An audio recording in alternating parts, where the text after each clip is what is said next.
Avec le collègue Pierre-Olivier Zappa. Bonsoir, Pierre-Olivier. Salut, Julie. Alors, il y a un géant québécois du commerce de détail. En fait, c'est le groupe derrière les boutiques Garage, Dynamite, qui a dévoilé des résultats records aujourd'hui. Oui, vêtements pour femmes, vêtements pour adolescentes également. Et c'est une entreprise qui va très bien, avec une expansion aux États-Unis qui, ma foi, est plus que réussie. Regardons ensemble les chiffres du deuxième trimestre.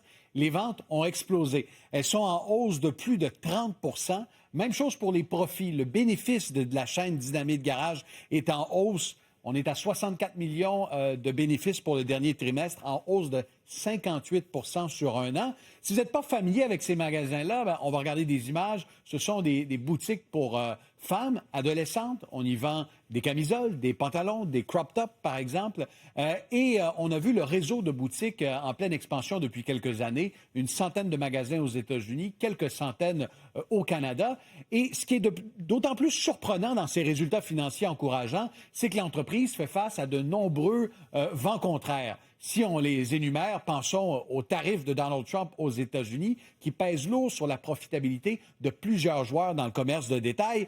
Outre les tarifs douaniers, vous avez l'inflation qui serre les cordons de la bourse, le portefeuille des consommateurs qui est sous pression, et la concurrence mondiale. La concurrence mondiale, elle vient des géants chinois, Shein, Temu, Alibaba. Elle vient aussi d'autres chaînes de magasins. On pense à Old Navy ou encore Gap. Mais dans ce contexte-là, Dynamite Garage tire son épingle du jeu et les consommateurs sont au rendez-vous. Et depuis son entrée en bourse, d'ailleurs, Dynamite a littéralement explosé. La dynamite a explosé, Julie. Oui. Effectivement. En bourse, depuis le mois de novembre 2024, l'entrée en bourse de Dynamite Garage, vous allez voir cette trajectoire. Le titre est en hausse de 143 % à la Bourse de Toronto. C'est un des titres dans le secteur qui a le mieux performé. Bon, bonne nouvelle, évidemment, pour le président, mais qu'il y a d'autres défis quand même à affronter. Le président de Dynamite Garage, le propriétaire, l'actionnaire de contrôle, c'est Andrew Lutfi. Qui est-il?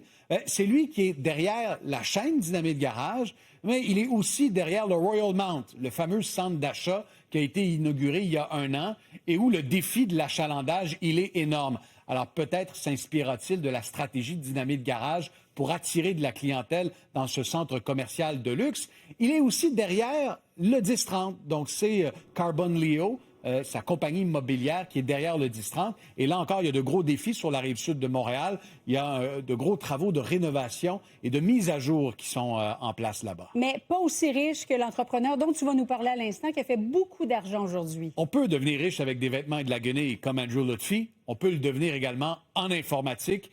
La société Oracle, spécialisée dans l'intelligence artificielle, a dévoilé des résultats financiers encourageants aujourd'hui à New York. Celui que vous voyez, Larry Ellison, c'est le PDG d'Oracle. Bonne journée en bourse pour lui.